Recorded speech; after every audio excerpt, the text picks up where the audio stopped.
હસ્તાક્ષરનું અક્ષય પાત્ર તેના 68 ગ્રંથોમાંથી ઉદ્ધૃત કરેલ પ્રત્યેક જીવના જીવનાંતે થતા મંગલ મૃત્યુ એ મૃત્યુની અનુપ્રેક્ષાઓનો સંપુટ, જેનું નામ છે પરમ ભદ્રંકર મંગલ મૃત્યુનો ઉપકાર, જેની પ્રસ્તાવનામાં આચાર્ય હેમપ્રભ સુરીશ્વરજી મહારાજ લખે છે કે પરમ પૂજ્ય પરમ આરાધ્ય પાદ અધ્યાત્મ યોગી પન્યાસ પ્રવર શ્રી ભદ્રંકર વિજયજી ગણિવર્ય શ્રી અમને સદા કહેતા કે આજનો દિવસ છેલ્લો છે. મૃત્યુ એ પ્રકૃતિ અને જન્મ એ વિકૃતિ છે, એટલે મૃત્યુથી ન ડરવું. મૃત્યુ તો છોડાવનારી ચીજ છે. શાશ્વત સત્ય તો એક આત્મા જ છે, જે શરીર રૂપી આવરણથી આવૃત્ત છે. મૃત્યુ પછી બચે છે કેવળ આત્મા અને આ જગત. મૃત્યુ નિશ્ચિત છે, માટે પરલોક પ્રધાન વ્યક્તિ સદ્ગતિ માટે ધર્મ કરે. મૃત્યુને ભૂલીને જીવનનું મૂલ્યાંકન કરવું એ બહુ ભારે અપરાધ છે. મૃત્યુની ઘડી તો મંગળ ઘડી છે. મૃત્યુ આત્મ સ્વરૂપમાં લીન થવાની કળા છે. વર્તમાન જીવન એવી રીતે જીવો કે મૃત્યુ દ્વારા દિવ્ય જીવનના દ્વારો ખુલી જાય.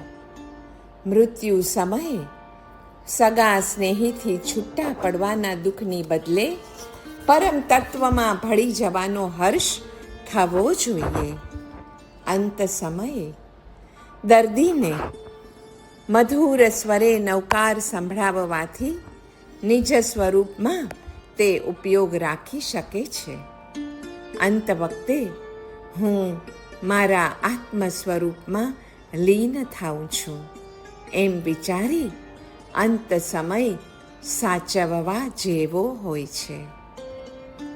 આવા ચિંતનોથી ભરપૂર સમાધિપ્રદ ગ્રંથોની શ્રેણી ક્રમબદ્ધ પ્રકટ થઈ રહી છે.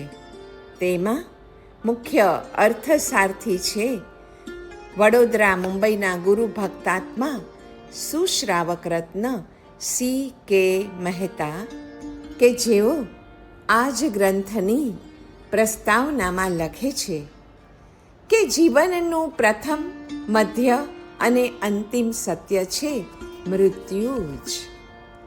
પૂજ્ય ગુરુ મહારાજે એકદા કહેલું કે મૃત્યુ સમયે એને જ ભયંકર કષ્ટ થાય છે જેને આ દેહ ઉપર મોહ હોય છે.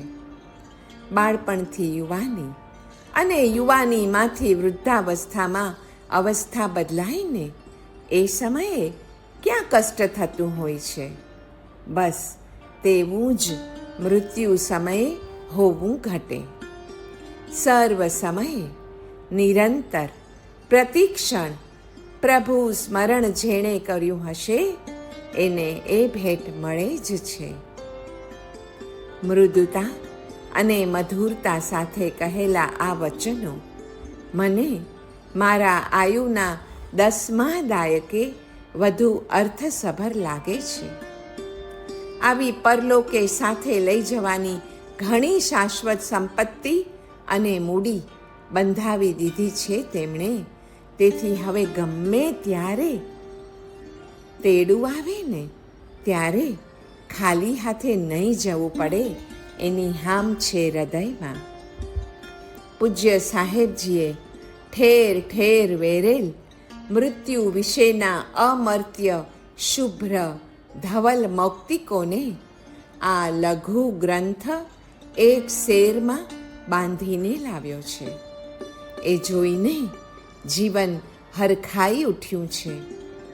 તેમણે સૌને મૃત્યુથી નિર્ભય બનાવી દીધા. મૃત્યુની પાઠશાળા રૂપે વહેલી આ સ્નેહ નદીની સુવર્ણ રેત અને હૈયાનું હેત સદૈવ કાળ સમજાવતા જ રહેશે કે સંસાર વૃક્ષ પરિવર્તનશીલ અનિવાસી છે. હા, આત્મા અવિનાશી છે અને જન્મ મરણની અવિરત પ્રક્રિયામાં અવિનાશી સદા તાજું જ હોય છે. હવે દેહ અને આત્માની જુદા પડવાની પ્રક્રિયા ભલે ગમે ત્યારે થતી, તમારી સંગે મુક્તિ તરફની યાત્રાર્થે આગળ જવા હે ગુરુ મહારાજ, હવે હું એટલે કે આત્મા તૈયાર જ છે. C.K. મહેતા, વડોદરા, મુંબઈ, પૂના. પૂજ્ય પન્યાસજી મહારાજ આ ગ્રંથના પ્રથમ પાને લખે છે કે જન્મ એટલે શું અને મૃત્યુ એટલે શું. અવ્યક્તનું કારણોથી વ્યક્ત થવું તે છે જન્મ, અને વ્યક્તનું કારણમાં લીન થઈ જવું તે છે મૃત્યુ.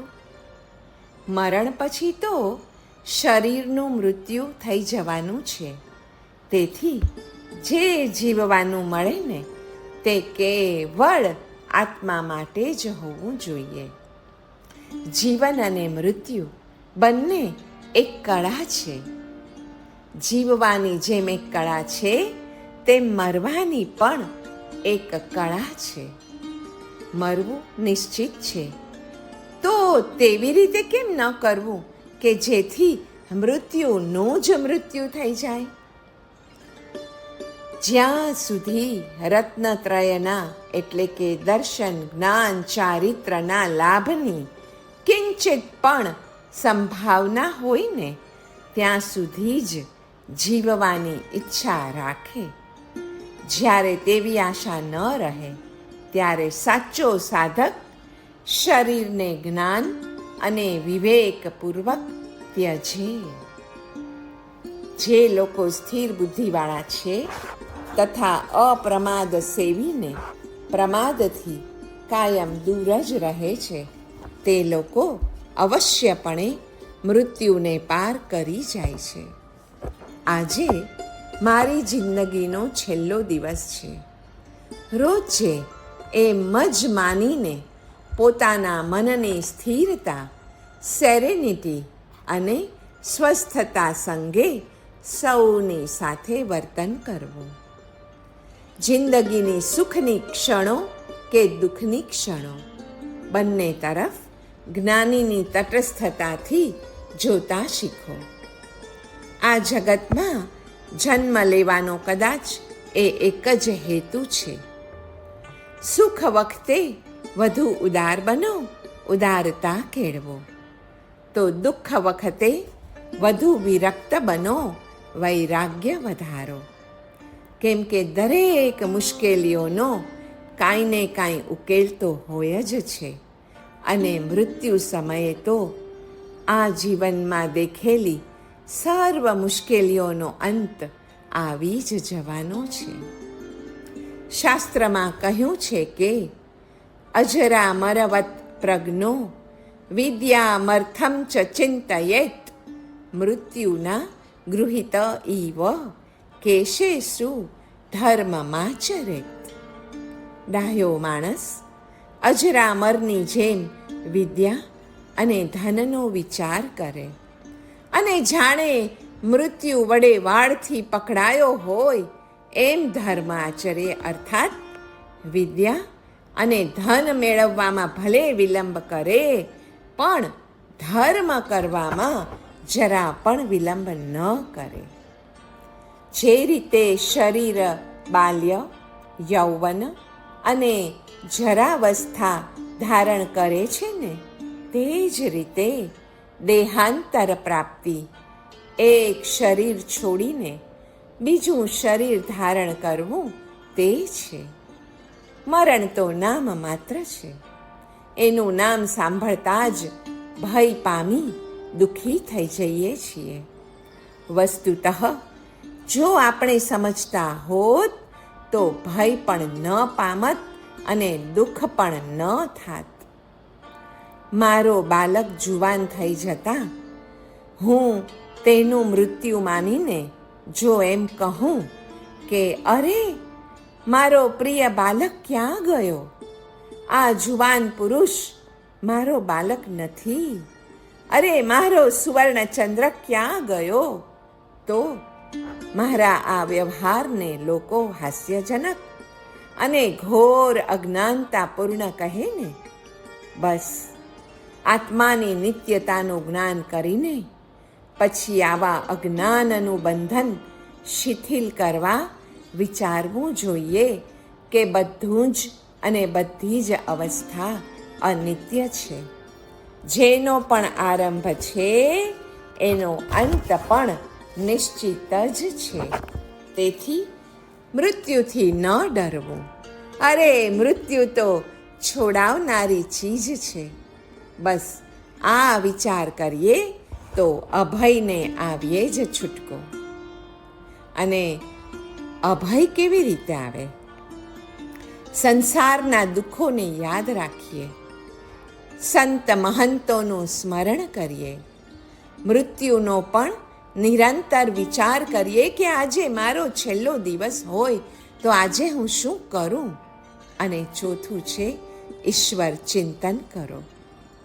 પહેલા બે વિચાર રત્નો એટલે કે સંસારના દુઃખો અને સંતોનું સ્મરણ એ બંને વૈરાગ્ય જગાડે છે. ત્રીજું રત્ન એટલે કે મૃત્યુનો નિરંતર વિચાર એ પ્રેરણા આપે છે. અને ચોથું ઈશ્વરાભિમુખ કરી તેનો સાક્ષાત્કાર કરાવે છે. શાશ્વત સત્ય તો પોતાનો આત્મા જ છે, જે શરીર રૂપી આવરણથી આવૃત્ત છે અને જે આવરણને મૃત્યુ દૂર કરે છે. તે મૃત્યુ દેહનું અગર તો મોહનું એમ બે પ્રકારનું હોય છે.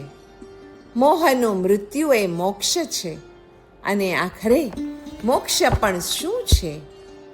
સત્યની પ્રાપ્તિ તે મોક્ષ છે. સત્ય એટલે આત્મા. આત્મા એ તો સર્વ જીવોમાં વિદ્યમાન હોવા છતાં સર્વ જીવો તેને પ્રાપ્ત કરી શકતા નથી. એ પ્રાપ્ત કરવા માટે મોહનું, અજ્ઞાનનું, અસત્યમાં સત્યના ભ્રમનું મૃત્યુ થવું જ જોઈએ. જન્મ મરણનું બીજ અજ્ઞાન છે અને આત્માના સમ્યક દર્શન સિવાય અવિદ્યાનું બીજ બળતું નથી. મૃત્યુ પછી બચે છે કેવળ મારો ભગવાન અને આ જગત. આપણે તો સમુદ્રની લહેરોની જેમ આવીએ છીએ અને જઈએ છીએ, માત્ર અહીંથી પસાર થઈ જઈએ છીએ. અને આપણે બધી સાગરની લહેરો જ છીએ. કોણે કેટલું કામ કર્યું એનો હિસાબ લગાવવો વ્યર્થ જ છે.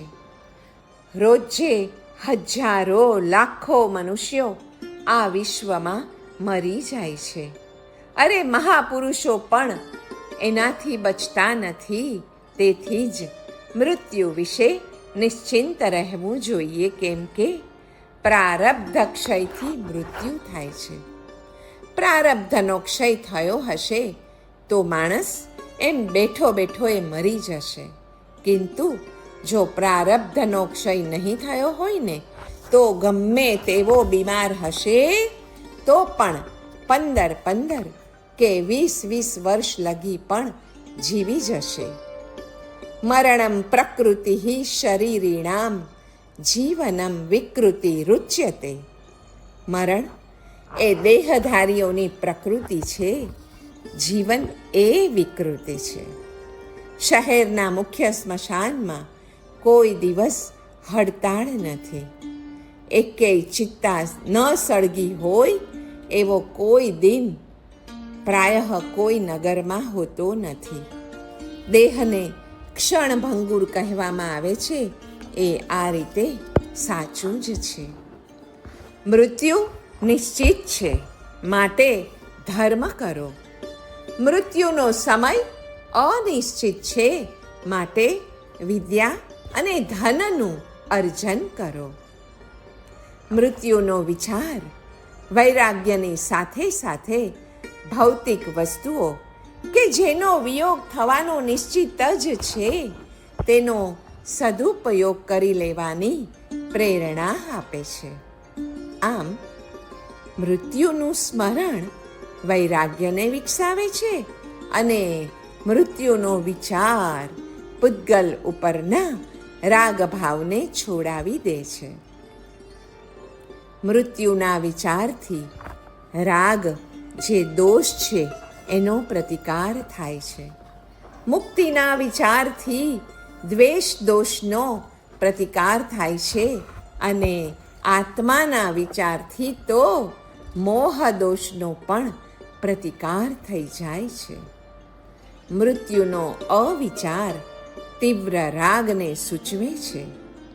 મોક્ષનો અવિચાર તીવ્ર દ્વેષને સૂચવે છે અને આત્માનો અવિચાર તીવ્ર મોહને સૂચવે છે.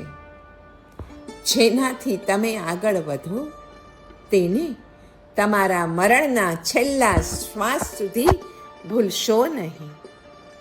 મૃત્યુ ભલે આવો, એ મિત્ર બનીને જ આવશે. આપણે મૈત્રી ભર્યા ઉમળકાથી તેનું સ્વાગત કરીશું.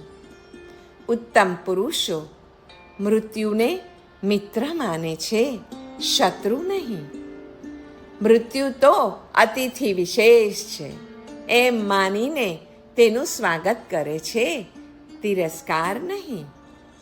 મૃત્યુ આપણને માન આપવા આવે છે, અપમાન કરવા નહીં.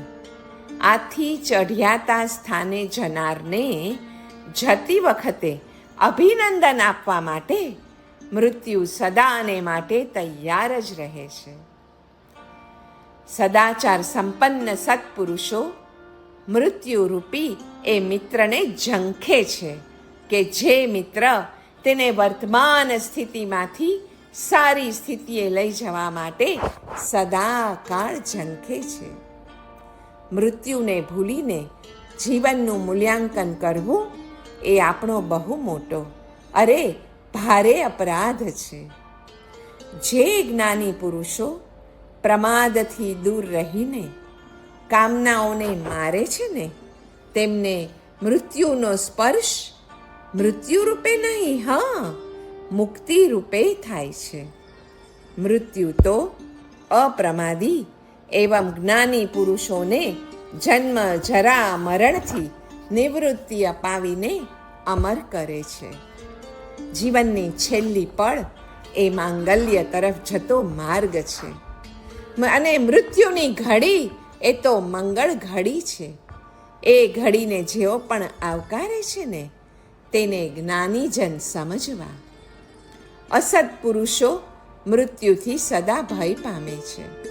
વિરક્ત પુરુષો અને બીજા સત્પુરુષો મૃત્યુને પરમ મિત્ર માને છે અને એટલે જ તેનાથી ભય પામવાને બદલે તેના ઉપર સદાકાળ પ્રીતિને ધારણ કરે છે.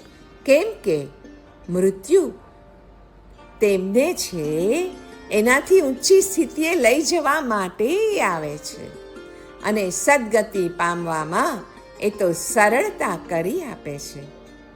દુર્ગતિનો ભય પાપ કર્મમાં રક્ત જીવોને હોય છે.